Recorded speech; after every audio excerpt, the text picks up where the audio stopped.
So hello, and as always, welcome back to Learning MG. So today I'm going to show you something very curious. So many of you have automatic cars and you want to know how to let's say decrease an actual let's say we're actually cruising and we want a little bit to start up the game, but we do only want to like maintaining the same velocity. We want to pull down a gear. So the way to do it is just touch the accelerator up to the bottom real quick, only 2 seconds, and then let it go just like this, and automatically you see that the revolutions go up and automatically you've shifted down a gear. Okay, this is with automatic gears, and you just need the accelerator. You push it 2 seconds and then you let it go, and automatically it will go upwards, and then it will, as it's an automatic gear and it's supposed to be optimized, it will go back up gears. But I think it's something very curious. Obviously you can also do it with the Triptronic change, but I think it was something not many people know, that if you just touch a little the automatic accelerator and then you just let it go, it will automatically step up the actual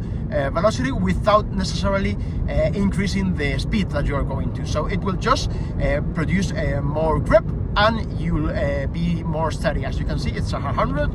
You see, it's the same velocity, but with just gripping more gear. So as always, if you've got any questions, just leave it down in the comments below, and thank you very much for watching.